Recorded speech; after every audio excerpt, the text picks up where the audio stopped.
SAT question भी मतलब होता है short answer type. Yes sir. This question is also very important for you and as well as who are in the class 7। Understood. कह रहा है कि one की अधिक संघन क्षेत्रों में क्यों नहीं जाना चाहिए। देखिए तो सिंपल में बता रहा डिटेलिंग दे रहा है। डिटेलिंग वन के अधिक डेंस होता है। हाँ वन है, यस वन संघन में क्या बोलते हैं, डेंस बोलते हैं। तो वन के अधिक डेंस क्षेत्रों में इसलिए नहीं जाना चाहिए क्योंकि वहां पे जंगली जानवरों का आवास होता है। Yes sir. अगर आप वहां जाइएगा तो आपका जान का आफत आ जाएगा, आपके जान पे क्या आ जाएगा, आफत आ जाएगा। हो सकता है जंगली जानवर आपको शिकार बना देंगे, है ना। इसीलिए संघन वन के अधिक संघन वाले क्षेत्रों में नहीं जाना चाहिए। और क्यों नहीं जाना चाहिए बताया ना कि उन संघन क्षेत्रों में देखो शायद यहाँ फोकस करो। सुगर या सुगर बोलते हैं, या गौर, गिद्दड़, यस गिद्दड़, शाही, हाथी जैसे जंतु वन के अधिक वन संघन वन क्षेत्र में पाए जाते हैं। याद रखना ना कौन कौन से जंतु। सुगर बोल सकते हो, जंगली सुगर, गौर या बाइसन, गिद्दड़, शाही, हाथी जैसे खतरनाक जानवर वन के अधिक संघन क्षेत्रों में पाए जाते हैं। आप लोग यहाँ ध्यान दिए। अगले देखो वन हमें क्या प्रदान करते हैं। तो देखो यहाँ वन क्या प्रदान करते हैं। वन अनेक प्रकार के जंतुओं एवं पौधों को आवास प्रदान करते हैं। क्लियर है क्वेश्चन। वन क्या करते हैं, वन जो है अनेक प्रकार के जंतुओं एवं पौधों को क्या करते हैं, आवास प्रदान करते हैं। ठीक है आगे देखो ध्यान करो। उष्णकटिबंधीय में किस प्रकार के वृक्ष पाए जाते हैं। देखिए उष्णकटिबंधीय वन में लंबे और ऊंचे पेड़ पाए जाते हैं। याद रखना क्वेश्चन। देखिए 5 क्या क्या है। हाँ 4 देखो शीतोष्ण गलत लिखिए नूरी। शीतोष्ण होता है, शीतोष्ण वन में कम तापमान क्यों रहता है। शीतोष्ण वन में तापमान कम रहने का कारण यही है ना कि सूर्य का किरण वहां पे सूर्य का किरण तिरछी पड़ने के कारण यहाँ का तापमान क्या होता है, कम होता है। प्रियंका सानवी को थोड़ा सा लेगा बाहर। आगे देखो अल्पाइन वन कहाँ पाए जाते हैं। देखिए अल्पाइन वन ऊंचे क्षेत्रों में पाए जाते हैं ना। यहाँ देखो शायद यहाँ देखो अल्पाइन वन कहाँ पाए जाते हैं। अल्पाइन वन ऊंचे क्षेत्रों में पाए जाते हैं। घर लेके जाओ, ले जाओ। ठीक है सॉरी बेट थोड़ा सा डिस्टर्ब थोड़ा सा इसलिए खेद है मुझे। स्टार्ट कर सकते हैं। देखो अल्पाइन वन कहाँ पाए जाते हैं। अल्पाइन वन में ऊंचे क्षेत्रों में पाए जाते हैं। याद रखना यहाँ पौधे कठिन परिस्थितियों में उगने के लिए अनुकूलित होते हैं। याद रखिएगा। हमारे राज्य में कौन से वन पाए जाते हैं, तो हमारे राज्य में उष्णकटिबंधीय वन पाए जाते हैं। ठीक है हमारे राज्य में कौन से वन पाए जाते हैं, शायद ध्यान दो। हमारे राज्य में उष्णकटिबंधीय वन पाए जाते हैं। याद रखना।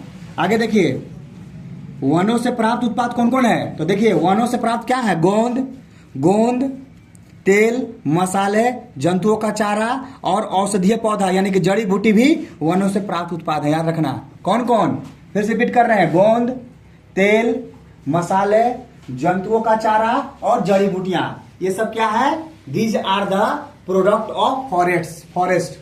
These all are the products of forest. ये जंगल का क्या है, उत्पाद है। आगे देखिए वन भूमि क्या प्रदान करती है। वन भूमि क्वेश्चन है। देखिए वन भूमि जो है ना, वन भूमि किनको, पौधों के अनुकूलन और नवोद्भिद पौधों को विकसित होने के लिए अनुकूल परिस्थितियां प्रदान करते हैं। याद रखना वन भूमि क्या करता है, नए नए जो पौधे हैं ना जो आगे चलकर क्या बनते हैं, वृक्ष बनते हैं, उनको विकसित करने में ये वन भूमि है। They play an important role to develop this newly planted plant tree, है ना। They develop, they are helpful to the newly plant, है ना। तो क्या करते हैं कि नए नए जो पौधे होते हैं ना उनको विकसित करने में क्या करते हैं, सहायता प्रदान करते हैं, मतलब कि सहायक होते हैं। आगे देखिए क्वेश्चन में शिखर किसे कहते हैं, शिखर। तो शिखर क्या है, शिखर क्या कहते हैं कि जब वृक्ष का शाखीय भाग तने से ऊपर उठ जाता है तो उसको क्या कहते हैं, हम शिखर कहते हैं। क्लियर है। जब वृक्ष का तने का भाग ऊपर उठ जाएगा ना तो क्या बोलेंगे, शिखर। आगे देखिए बितान या कैनोपी किसे कहते हैं, वन में ऊंचे वृक्षों की शाखाएं कम ऊंचाई के वृक्षों के ऊपर छत की तरह दिखाई दे रहा है, इसे क्या बोलते हैं, बितान बोलते हैं या कैनोपी कहते हैं। आगे देखिए झारखंड का मोस्ट वीवीआई क्वेश्चन है। झारखंड का सबसे बड़ा संरक्षित वन क्षेत्र कौन है। देखिए झारखंड का सबसे बड़ा संरक्षित वन क्षेत्र पोराहाट एवं कोल्हान संरक्षित वन क्षेत्र है। एक मेरे स्टूडेंट बोले थे सर बेतला है, लेकिन बेतला हमारा राष्ट्रीय पार्क ये भी है संरक्षित एरिया, नो डाउट, लेकिन सबसे बड़ा कौन सा है, पोराहाट एवं कोल्हान क्षेत्र। याद रखना। खाद्य जाल किसे कहते हैं तो हम बताते हैं कि खाद्य जाल क्या होता है कि सभी खाद्य श्रृंखलाएं परस्पर संबद्ध होती हैं। इस संबंध को क्या कहते हैं, संबंध को खाद्य जाल कहते हैं। हम बताते हैं हम कि घास को कौन खाता है, ग्रास होपर कौन खाता है, मेढक कौन खाता है, सांप, और सांप कौन खाता है, चील। ये क्या बन गया मेरा खाद्य श्रृंखला। तो सारा खाद्य श्रृंखला एक दूसरे क्या है, कनेक्टेड है। इसको क्या बोलते हैं हम, फूड चेन बोलते हैं, खाद्य जाल बोलते हैं। आगे देखो अपघटक किसे कहते हैं, देखिए अपघटक को अपमार्जन भी बोलते हैं, अपमार्जन भी बोलते हैं। देखिए कहने का मतलब है अपघटक किसे कहते हैं कि ये मृत पौधों और जंतु उत्कों को खाते हैं और उन्हें गहरे गहरे रंग के पदार्थ में परिवर्तित कर देते हैं, जिसे ह्यूमस कहते हैं। ऐसे सूक्ष्म जीव क्या कहलाते हैं, अपघटक कहलाते हैं। क्योंकि क्या करते हैं, सिंपल भाषा में नहीं समझाया तो अपघटक क्या करते हैं, मिट्टी की उर्वरता को बनाए रखते हैं। केचुआ कहाँ रहता है, मिट्टी में रहता है ना, तो क्या करते हैं ये मिट्टी की उर्वरता को बनाए रखते हैं। ये अपघटक भी हमारे लिए क्या है, बहुत ही लाभदायक होते हैं।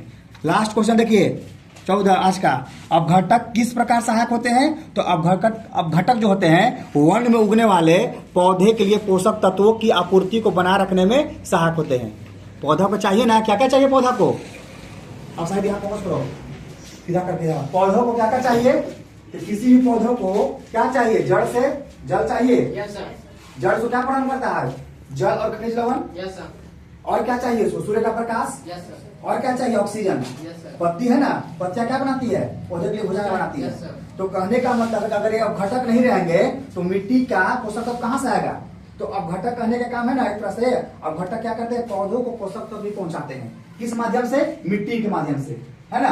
मिट्टी में क्या करते हैं, मिट्टी को फर्टाइल बना कर रखते हैं। इसलिए अपघटक जो है हमारे पर्यावरण के लिए क्या है, बहुत ही इंपोर्टेंट रोल अदा करते हैं और ये हेल्पफुल भी है। ठीक है, तो आज का लिए शायद यही